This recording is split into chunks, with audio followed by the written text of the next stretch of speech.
Bienvenidos a este ciclo de jornadas de lenguas y literatura indígena que la Dirección de Difusión Cultural ha preparado durante este año.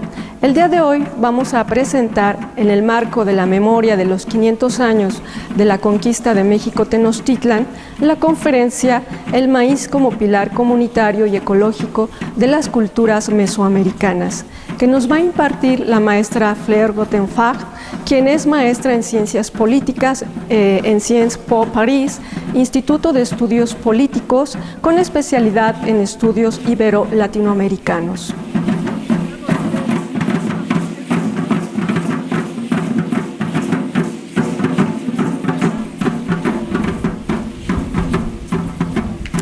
Hola a todos y todas.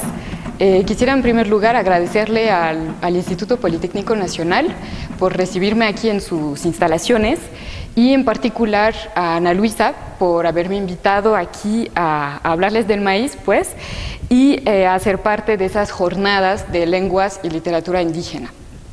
Estando en el Poli, en un lugar tan importante para la formación de técnicos en México, en este momento de rescate de lo indígena, parece importante poder platicar un poco acerca de la riqueza material de los antiguos pueblos de México, es decir, acerca de los avances técnicos, científicos, sobre los cuales se asentaron el despliegue de esas culturas.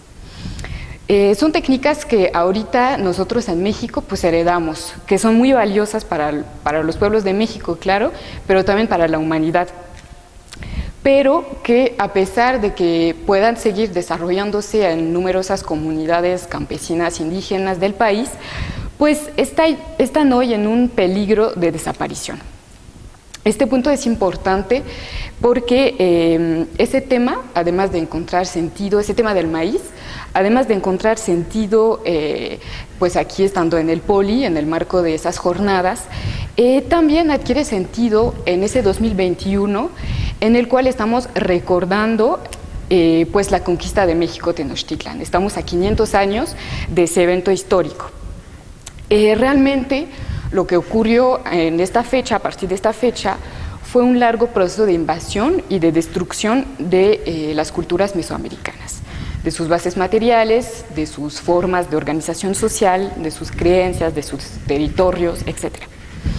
Entonces parece muy importante en ese año, mientras pues hace 500 años caía la gran ciudad de México Tenochtitlan, recordar la gran riqueza de esos pueblos de la náhuatl, especialmente en términos técnicos y científicos, por lo que aquí nos interesa estando en el Politécnico.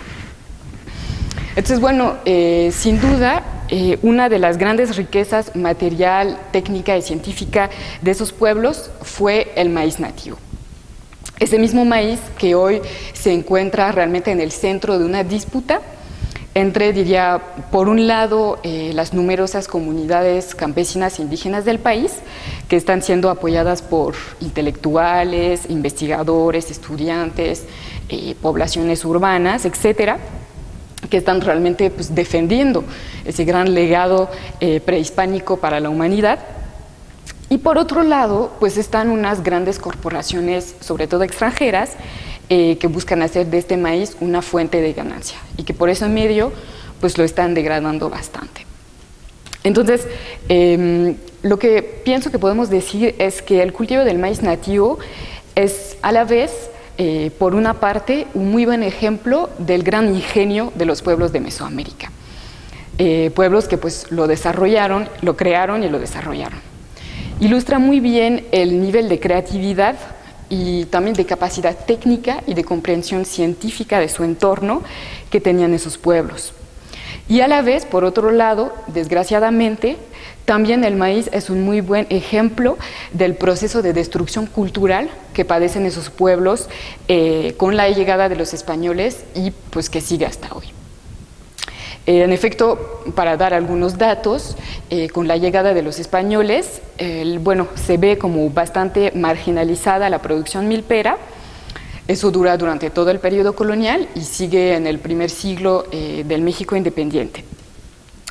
Durante el siglo XX fue la llamada Revolución Verde, que fue contradiciendo pues, las técnicas ancestrales de cultivo del maíz con semillas híbridas, agrotóxicos y un largo proceso de mecanización de la agricultura. Y ahora, pues en el siglo XX, se está degradando este maíz con la liberación de organismos genéticamente modificados de maíz. Entonces, bueno, por todas esas razones, platicar hoy del maíz nativo en el Poli, en el marco de esas jornadas y a 500 años de la invasión de la náhuatl, pues nos parece un asunto importante para poder empezar realmente a entender la riqueza material de esos pueblos. Lo que es clave para entender a su vez por qué esta riqueza hoy está siendo tan codiciada. Porque el maíz, por ejemplo, se ha vuelto clave en todo el sistema agroalimentario industrial. Porque, por ejemplo, el maíz es un elemento que hoy encuentra uso en un número de objetos así muy variados, muy amplio. Es el segundo elemento más usado después del petróleo, para darle como una idea de cómo se usa hoy el maíz. Entonces, bueno, me gustaría hoy abordar como unos 3 grandes puntos que según yo son necesarios como para poder entender las distintas dimensiones del maíz en tanto que riqueza mesoamericana. Entonces, en primer lugar, voy a abordar un poco su proceso de domesticación, subrayando pues el gran trabajo que tuvieron que desplegar los pueblos de México para crear una planta que respondiera concretamente a sus necesidades. Luego voy a hablar un poco más del cultivo del maíz ya en una escala importante, o sea, ya a gran escala, como para que pudiera sostener una civilización entera, y cómo eso supuso la creación de toda una serie de técnicas agrícolas alrededor del maíz, como la chinampa, la milpa, la nixtamalización, etc. Eso tuvo como meta, sobre todo, aumentar y diversificar sus rendimientos. Y finalmente, quisiera mostrar cómo es que todas esas técnicas y el propio cultivo del maíz en sí fueron pensados desde una perspectiva tanto comunitaria como ecológica respecto al manejo del medio ambiente. Entonces, pues ahí vamos. Bueno, quería empezar por lo de la domesticación porque es importante cuando hablamos de cualquier riqueza entender cómo fue pensada, cómo fue creada, cuál fue la perspectiva que rige detrás de esa creación. Entonces, bueno, cabe precisar en primer lugar que la investigación en torno a la domesticación del maíz fue un poco ardua.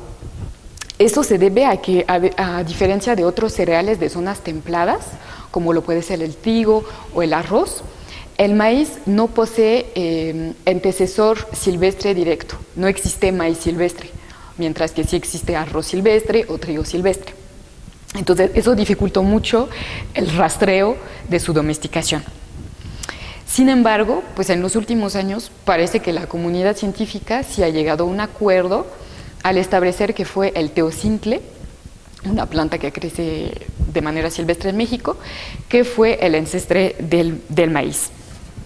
Esa planta sigue creciendo hoy en México, de hecho, en regiones semidesérticas o tropicales secas, como es toda la zona centro-sur del país. Y bueno, se distingue del maíz que actualmente conocemos en varios aspectos. En primer lugar, es una planta que tiene muchas más ramas y mazorcas. Tiene como alrededor de 100 mazorcas por planta, lo cual pues sí es una gran diferencia con el maíz actual. Pero cada mazorca es más pequeña, mide alrededor de unos 8 centímetros, al tamaño de uno de mis dedos más o menos, y cuenta con menos granos, igual una docena de granos por ahí. Mientras que pues ahora las mazorcas actuales cuentan entre como 400 y 1000 granos. Además, en el caso del teocintle, cada grano está cubierto por una cáscara muy dura y espesa, que pues impedía que se lo comieran directamente. Por eso hay hipótesis que se empezaron a desarrollar hace poco, que pues la primera forma con la cual se comieron el maíz los pueblos mesoamericanos fue justo bajo la forma de palomitas. Es decir, que al recolectar esa planta, ese teocintle silvestre, pues lo llevaron a sus campamentos, se cayeron algunos granos en un fuego y explotaron, ¿no? Como las palomitas. Y es así como se lo comieron la primera vez. Bueno, otro elemento importante que diferencia el maíz del teocintle es el hecho de que el teocintle tiene un mecanismo de ruptura del tallo, de la rama, que hace que las semillas periódicamente se caen al suelo y así dan lugar a otras plantas. O sea, se puede reproducir solo. En el caso del maíz ya no es así. El maíz necesita del hombre para poder reproducirse. Además de que no tiene ese mecanismo de ruptura del tallo, pues todos los granos están cubiertos por la hoja de la mazorca, lo que también impide que se puedan dispersar en el suelo. Entonces, bueno, con esos datos ya se puede empezar a tener un panorama de cómo era ese teocintle y de entonces todas las modificaciones que le tuvieron que hacer los hombres para llegar al maíz que conocemos hoy. Entonces, se considera que el proceso de creación, domesticación del maíz empieza más o menos hace 12.000 años, cuando pequeños grupos de cazadores-recolectores que se desplazaban conforme transcurrían las estaciones, empezaron a recolectar esa planta. Lo hicieron en primer lugar porque al masticar la caña le extraían un jugo muy dulce que servía luego para la confección de bebidas fermentadas. Entonces podemos imaginar que es en ese momento que los famosos granos se cayeron al fuego y explotaron como palomitas. O sea, ellos pues recogían la caña y la tenían ahí en su campamento y pues ahí por inadvertencia pues se caían algunos granos al fuego, explotaban, hay pues unas palomitas, ay qué curioso, y lo comieron y ya se dieron cuenta de que el grano pues se podía comer.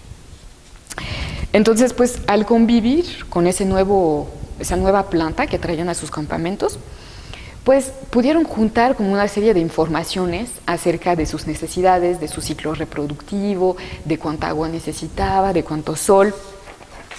Y pues con la experiencia y la observación han podido como adquirir conocimientos que les permitieron ir dándoles cualidades más útiles al maíz para el consumo humano, para lo que ellos concretamente buscaban. Entonces, eso ha de haber ocurrido de una manera muy parecida a la de los otros cereales que también fueron domesticados, con un proceso de selección y de aislamiento geográfico de ciertas plantas que mutaban naturalmente. Es decir, que por ejemplo, podemos imaginar que un día creció una planta que justo no tenía ese mecanismo de ruptura del tallo, o sea que no perdía sus semillas. Pues los hombres al ver eso, pues dijeron, pues eso nos interesa, porque pues nosotros queremos las semillas. Entonces aislaron esa planta y la reproducieron. Y fue así como empezaron un proceso que llamamos de selección, de domesticación por selección, es decir, que imita la selección natural, que fue descubierta por Darwin, pero que es un proceso que es conducido por y para los intereses humanos. Entonces, si bien ese proceso es bastante análogo al de los otros cereales que se domesticaron en el mundo, en el caso del maíz es peculiar porque por el tamaño, la magnitud de las modificaciones que se tuvieron que hacer. En efecto, el maíz, si bien se beneficia de varias ventajas, como por ejemplo su alta producción de polen, lo que aumenta su capacidad para mutación genética, o incluso su gran propensión a la mutación, pues los pueblos del Anáhuac sí tuvieron que hacer modificaciones muy consecuentes, muy importantes para crear el producto que hoy se consume. Nada más si comparamos el maíz de hoy con el teocintle y si vemos la diferencia que hay entre esos dos y la comparamos con la diferencia que hay entre el trigo actual y el trigo silvestre pasado de hace 10.000 años, pues vemos que, el trigo, no sé si lo saben, pero el trigo de ahora se parece muchísimo al trigo de hace 10.000 años. El tamaño es más o menos igual, los granos son más o menos igual. Pero en el caso del maíz, pues no. En el caso del maíz realmente son modificaciones muy importantes. Solo viendo el tamaño de la mazorca, uno va un poco midiendo pues los esfuerzos muy grandes que tuvieron que hacer los pueblos de Mesoamérica. Según Arturo Warman, que es un especialista del maíz, la mazorca él la califica de verdadera excepción en la naturaleza. Y para ella, pues esa planta refleja la hazaña de los pueblos que domesticaron y desarrollaron esa capacidad para conformar la energía a las necesidades humanas. Entonces realmente pues sí se hizo un trabajo muy importante para crear esa planta maíz. También fue pensada para, al momento de su creación, para que fuera una planta fácil de cuidar, de transportar y de almacenar, lo que no fue pensado así para el trigo, por ejemplo.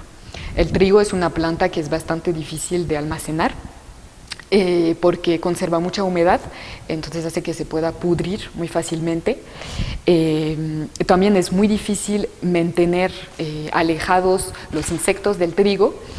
Entonces, en los últimos años se tuvieron que inventar procesos de refinamiento del trigo justo para alejar los insectos, lo cual ha disminuido mucho sus capacidades, su constitución nutritiva.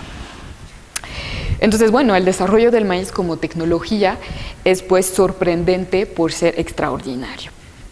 Se puede afirmar que a pesar pues, de las dificultades para obtener las semillas y para hacer de esta semilla algo realmente positivo respecto a las necesidades humanas, pues los pueblos del Anáhuac tal vez por causa de esas dificultades pues desplegaron realmente tesoros de ingenio y de creatividad para construir un producto que respondiera de manera llena a sus necesidades concretas.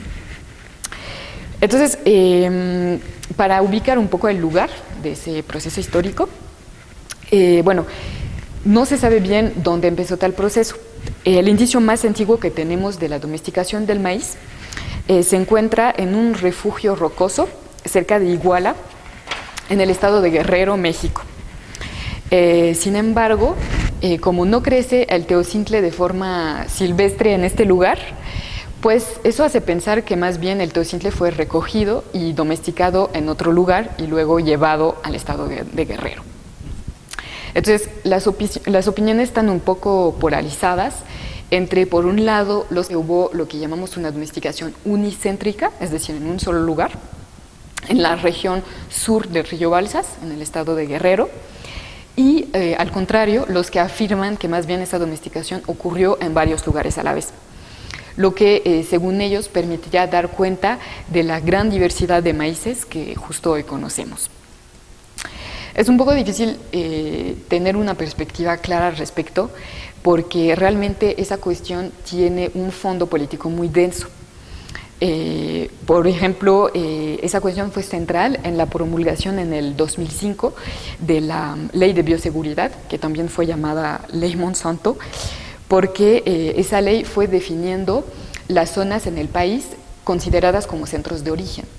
Y entonces, a la par, fue definiendo pues, las zonas que no eran centros de domesticación y entonces fue permitiendo la liberación de maíz transgénico en esas zonas que no eran centros de domesticación.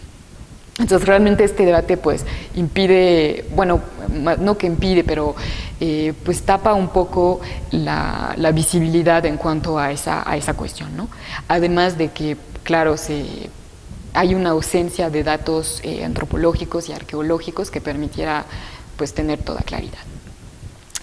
Entonces, bueno, lo que sabemos es que el desarrollo del maíz empieza pues hace varios miles de años en una región seca, un poco desértica, como lo es, por ejemplo, la región del sur del río Balsas, y que, bueno, durante ese proceso los hombres recolectaron esa planta, la llevaron a sus campamentos y empezaron a modificarla.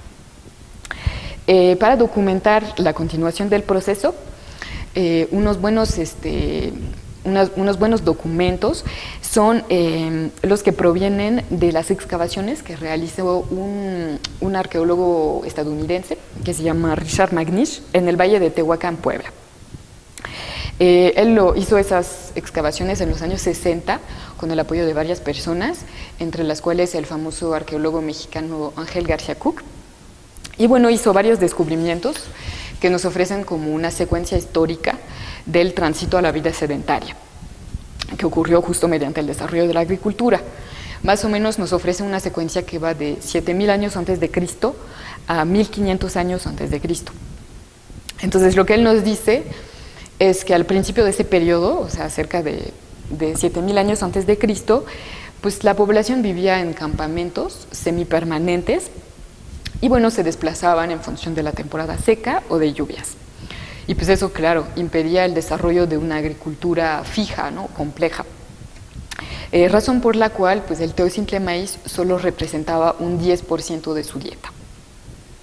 Sin embargo, en los 2 milenios siguientes, las transformaciones que fueron hechas al teocintle, así como progresos en las técnicas de cultivo, permitieron aumentar considerablemente la productividad de la planta. Entonces ya cerca de 3.400 años antes de Cristo, el maíz ya representa un 30% de la dieta de esos pueblos. Finalmente se estima que es a partir de 2.500 antes de Cristo que la agricultura se vuelve realmente la base de la alimentación humana. Y a partir de 1.500 años antes de Cristo, con el desarrollo de la llamada cultura olmeca, que el maíz realmente ocupa el lugar que todavía ocupa hoy. Entonces, a partir de este momento podemos decir que ya el maíz se vuelve como una técnica agrícola civilizatoria, es decir, que ya sustenta, ya se vuelve base material del despliegue de toda una civilización.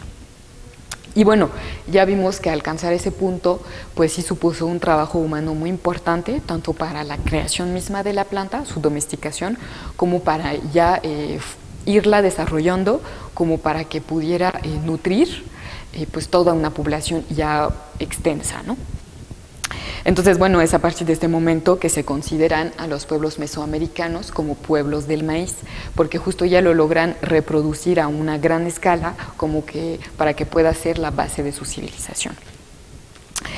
Y bueno, es importante mencionar que cuando ya un cultivo se vuelve tan importante en términos cuantitativos y cualitativos claramente, pues eso supone realmente el desarrollo de toda una serie de técnicas agrícolas alrededor de él, como para poder aumentar y diversificar sus rendimientos. Entonces, eso supone claramente tomar en cuenta pues las condiciones naturales en las cuales los pueblos se encuentran, ¿no? En todas las regiones del mundo, el desarrollo de la agricultura siempre se asentó sobre una fauna particular, una flora particular, unas condiciones geográficas, climáticas, topográficas distintas. Entonces quisiera un poco mencionarles pues esas condiciones naturales en el caso de Mesoamérica para que se pueda entender cómo es que fueron pues desplegando sus técnicas agrícolas esos pueblos mesoamericanos. En primer lugar, hay que mencionar la gran diversidad de condiciones geográficas y climáticas que imperan en ese área mesoamericana y que esa diversidad es causada por varios factores, entre los cuales, en primer lugar, pues la geografía de la región, que sigue un eje norte-sur dividido por el trópico del Cáncer.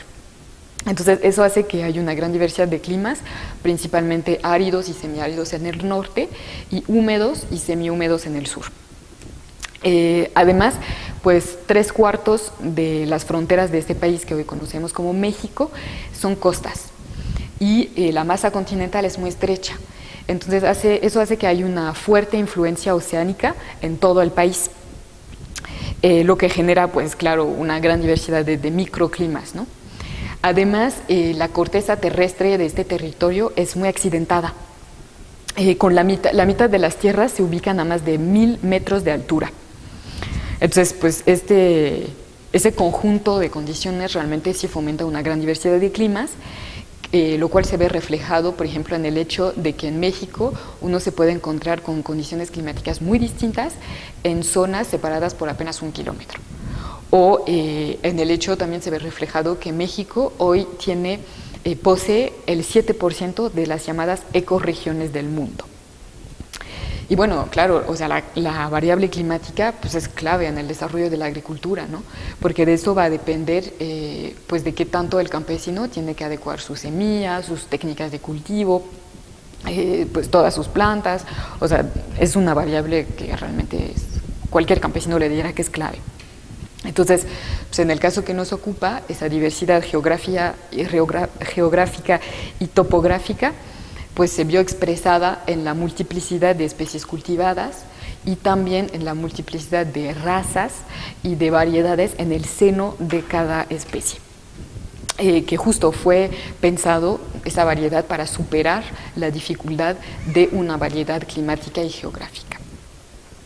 Por ejemplo, la distribución de las distintas razas de maíz corresponden con las cadenas montañosas de México, la Sierra Madre Oriental, Occidental, el eje neovolcánico. O sea, es ahí donde encontramos la más grande variedad, la mayor variedad de maíces nativos. Una segunda gran condición natural con la cual los pueblos mesoamericanos tuvieron que lidiar fue la ausencia, hasta el periodo de la conquista, de animales domesticables que pudieran emplearse para trabajos agrícolas.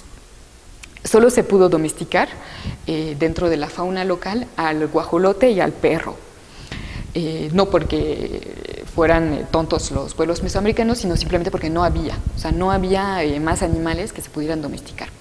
Y pues claro, el perro y el guajolote pues no se pueden emplear para trabajos agrícolas, no se pueden emplear como animales de tiro.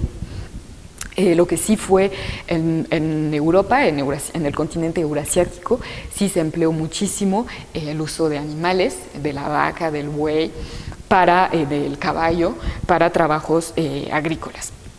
Entonces, y además es muy clave realmente la presencia de esos animales en el desarrollo de la agricultura en Europa y en todo el continente eurasiático, porque allá justo la agricultura se empieza a desarrollar no para nutrir a los humanos, sino para dar de comer a los animales domesticados.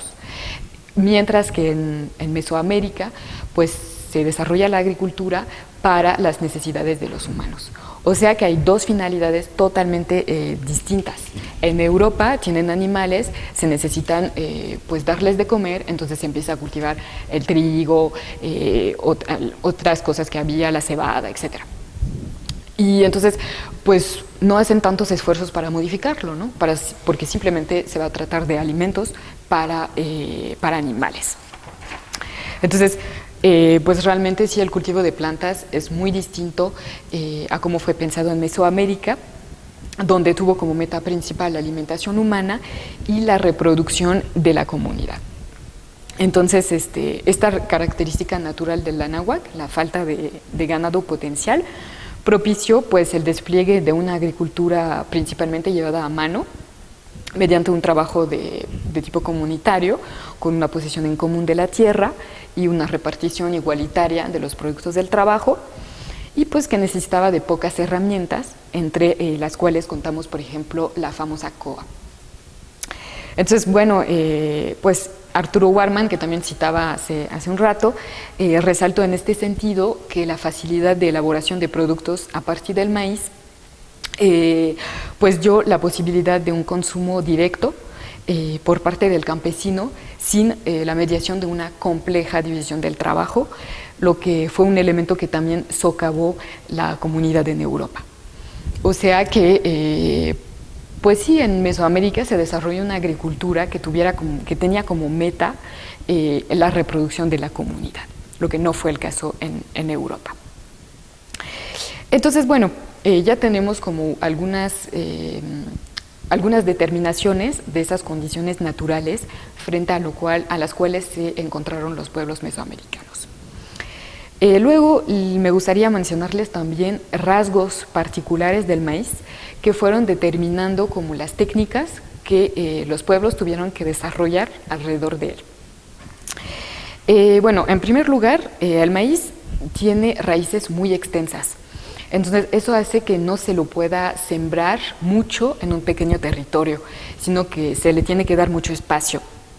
Entonces, al ser aprovechado, este vacío posibilitó la elaboración de una técnica llamada milpa, que es una técnica ancestral realmente muy ingeniosa, que consiste en conformar un ecosistema artificial con varias plantas, sobre todo maíz, frijol y calabaza, lo que llamamos la tríada mesoamericana, en el cual hay una interacción simbiótica y cooperativa entre todas las plantas, tanto como en los pisos aéreos como en la parte subterránea. Es decir, que la caña del maíz sirve de soporte al crecimiento del frijol, que es una planta que se enreda mientras que pues, el frijol a su vez fija el nitrógeno en el suelo y después es aprovechado por el maíz. Las hojas de la calabaza pues, sirven para mantener humedad en el suelo y para frenar el desarrollo de malezas, así como alejar los insectos. Esa tríada mesoamericana se estima que aparece aproximadamente hace 2.400 años. Y bueno, gracias a esa técnica agrícola se estima que se pudieron desarrollar alrededor de 60 razas nativas de maíz, 5 especies y diversas razas de frijol y 4 especies y varias razas de calabazas. Y bueno, la milpa sí trae muchas ventajas, o sea, además de poder ser cultivada sobre un pequeño territorio y con poco trabajo, la milpa permite tener productos a lo largo de todo el año, lo que no es el caso con un monocultivo intenso, en el cual pues solo se cosecha una vez al año. No, pues la milpa permite primero tener las flores de la calabaza, luego pues los elotes tiernos, los ejotes, luego más tarde ya el frijol, la mazorca, o sea, a lo largo de todo el año puedes tener productos. Además permite fomentar un rendimiento del suelo sobre la larga duración, porque la combinación de las plantas permite que se repongan los nutrientes del suelo y entonces no se empobrece y se pueda seguir usando a lo largo de varios años. También ofrece una alimentación completa y muy nutritiva, lo que favorece una autosuficiencia del campesino. El maíz aporta carbohidratos, el frijol proteínas, la calabaza aporta grasas, fibras, vitaminas, y pues todo eso se complementa muy a menudo con, pues se agregan unos quelites, algunos chiles, también plantas medicinales o condimentos, y pues realmente se hace como una huerta muy, muy completa. Y finalmente, pues la milpa permite también muy altos rendimientos. Se estima que en promedio 1,5 veces más que un monocultivo extensivo. Entonces, bueno, hay muchas milpas, ¿no? Muy distintas en función del entorno ecológico, del manejo de las razas, de las técnicas, etcétera. Pero realmente con la invención y la difusión de la técnica milpa se demuestra que los pueblos mesoamericanos supieron como revertir un elemento que hubiera podido representar pues un inconveniente, el hecho de que el maíz tuviera raíces muy extensas, entonces no se lo puede sembrar mucho en un pequeño territorio, pues eso a primera vista puede ser un inconveniente para tener rendimientos altos, pero no, ellos supieron revertir ese elemento en, al contrario, una ventaja, desarrollando pues esa compleja tecnología de la milpa, que no es casual, sino que realmente muestra la perspectiva ecológica integral y el gran conocimiento científico que los pueblos de la náhuatl tenían acerca de su entorno natural, del crecimiento de las plantas, de las condiciones climáticas. Realmente demuestra pues ese gran ingenio, esa creatividad, esos gran conocimientos que tenían esos pueblos. Realmente pues la milpa es un policultivo agroecológico que mezcla muchas técnicas y muchos conocimientos. Bueno, esa perspectiva ecológica integral que tenemos en el caso de la milpa, también la encontramos en el caso de otra técnica que fue desarrollada por esos pueblos y que se conoce bajo el nombre de la chinampa, que es una especie como de islote flotante artificialmente construido en un lago que al mismo tiempo pues encuadrado en un espacio determinado por los árboles y troncos que lo circundan y le dan estructura. La lógica de la milpa realmente se encontró potenciada en el caso de las chinampas del Valle de México, en las cuales hubo realmente un aumento tanto de los rendimientos, porque por la irrigación permanente de los cultivos, pues no hay desgaste del suelo, se puede tener rendimientos todo el tiempo. Y además, como había erupciones volcánicas muy seguidas, pues de que hayan cenizas a las aguas del lago y eso también las nutría mucho, con muchos minerales. Entonces, en el caso de las chinampas, los rendimientos, que ya son altos en el caso de la milpa, se encuentran todavía más multiplicados. Y además, si bien también en el caso de la milpa los rendimientos son muy diversos, en el caso de la chinampa, pues todavía más. porque por su ubicación, pues la Chinampa atrae aves, peces y pues demás animales marinos. De suerte que se constituye realmente todo un nuevo sistema ecológico y vegetal y animal, tanto agrícola como silvestre, que se pone al servicio de los seres humanos. Otro elemento que fue muy importante para la cualidad de la agricultura mesoamericana en torno al maíz es el gran requerimiento de agua que tiene esa planta. El maíz necesita más agua que otros cereales de zonas templadas, como el arroz o el trigo, y además la necesita como bien repartida durante todo su periodo de crecimiento, aunque con especial importancia durante el periodo de germinación y de florecimiento. Entonces, ya que en la mayoría del territorio mesoamericano pues hacía falta el agua de manera continua, pues los pueblos mesoamericanos tuvieron que desarrollar toda una serie de medidas de irrigación, toda una serie de obras hidráulicas para justo paliar esa dificultad. Entonces, cada obra pues, se fue desplegando acorde a la zona climática y geográfica y a las consiguientes pues, necesidades en este lugar. Por ejemplo, pues en zonas desérticas se privilegió el desvío y el almacenaje de aguas de ríos o de lluvias, mientras que en laderas se desarrollaron sistemas de terrazas, por ejemplo. Y bueno, toda la tecnología que inventaron realmente de irrigación es muy compleja y abarca métodos muy diversos como diques, presas, manantiales, depósitos, chinampas, etcétera. Y fue realmente históricamente la Cuenca de México la zona en la cual se construyeron las obras más importantes. Y no tuvieron solo como objetivo el almacenar agua, sino también a veces esas obras tenían como meta drenar el agua para luego en todas las zonas desaguadas, cuyo suelo era muy rico en minerales, en productos orgánicos, pues ahí sembraban y les permitía alcanzar rendimientos igualmente muy altos. Entonces realmente todos esos esfuerzos de irrigación también les permitieron aumentar mucho su productividad y la diversidad de sus cultivos. Finalmente, pues quería mencionar una última técnica desarrollada por los pueblos de la Náhuatl a partir de las características de su cultivo principal, que es el maíz. Es una técnica que fue inventada más o menos durante el primer milenio antes de Cristo y que es una técnica muy peculiar de procesamiento del maíz que permite aumentar muchísimo sus cualidades nutritivas, que es el proceso llamado como nixtamalización. Es un proceso en el cual se cuece y luego se deja remojar durante varias horas los granos de maíz en una solución alcalina. Y eso permite varios procedimientos, tanto químicos como mecánicos, que todos apuntan a mejorar la calidad nutritiva y la facilidad de digestión de ese grano por parte del humano. En general, el maíz es una planta que es deficiente en varios aminoácidos, como la lisina o la niacina, lo que puede producir enfermedades como la pelagra.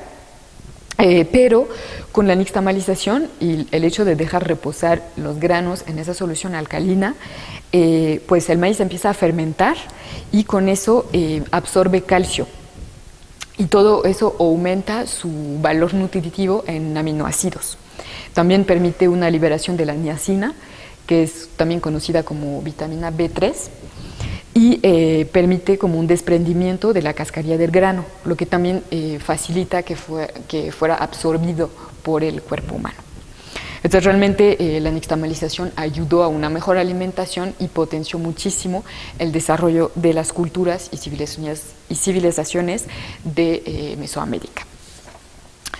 Entonces, bueno, ya hasta aquí hemos visto un poco el proceso de domesticación del maíz, cómo supuso pues, un trabajo muy elaborado, con un gran conocimiento científico, con mucha paciencia, ingenio, creatividad de los pueblos de México.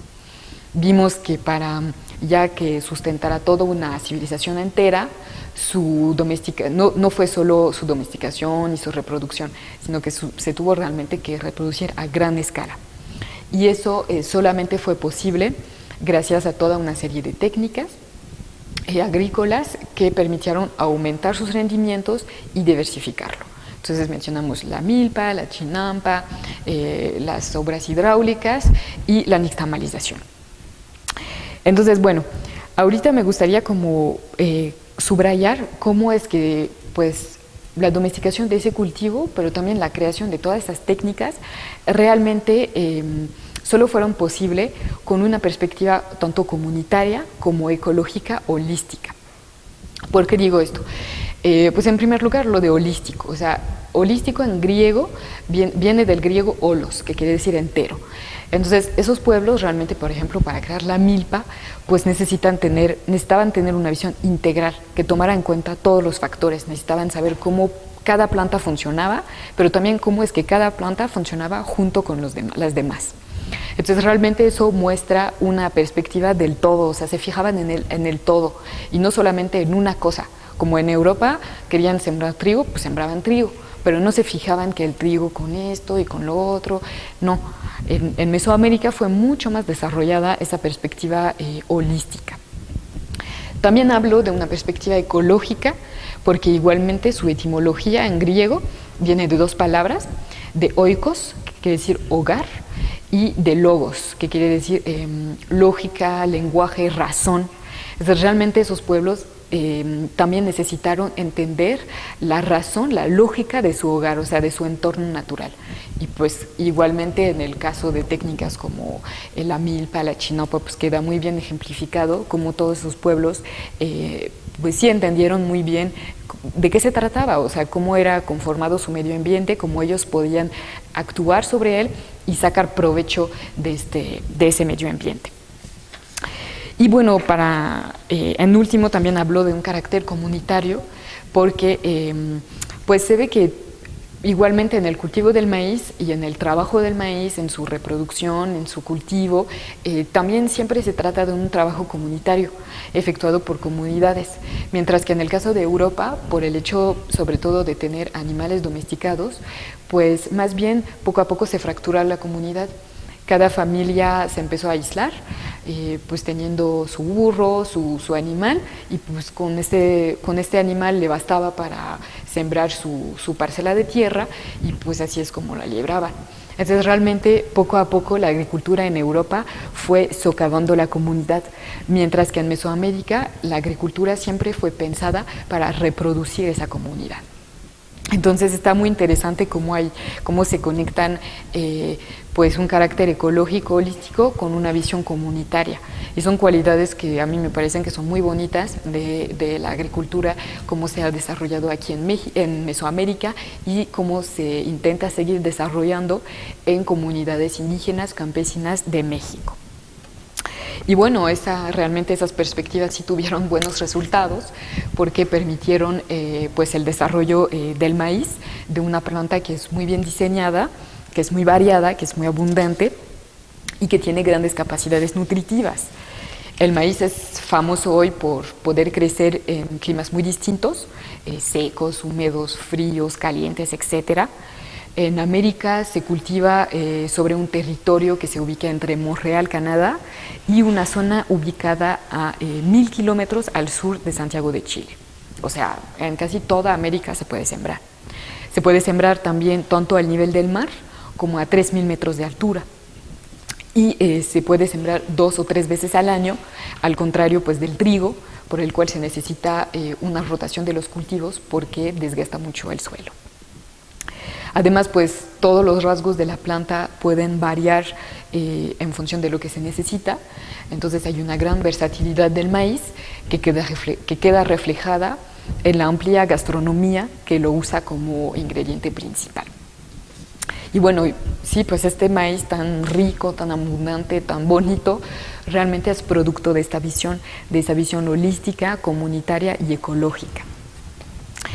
Entonces, bueno, para concluir con esa plática, quería como aportar un poco al conocimiento de esa gran riqueza que tenemos en México, heredada de nuestros antepasados.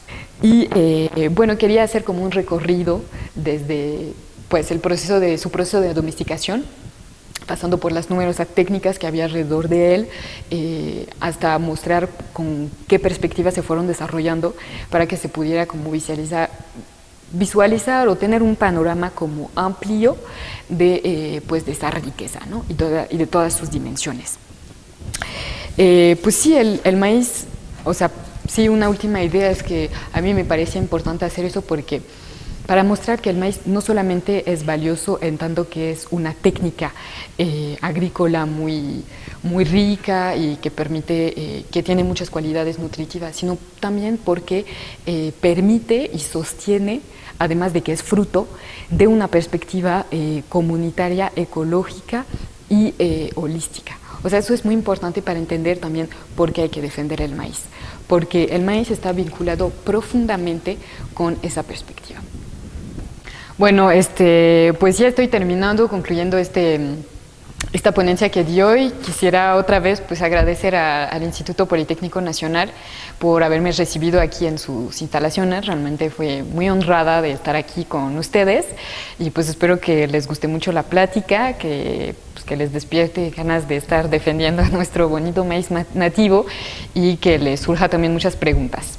Muchas gracias otra vez y muchas gracias a Ana Luisa por haberme invitado a estar aquí con ustedes.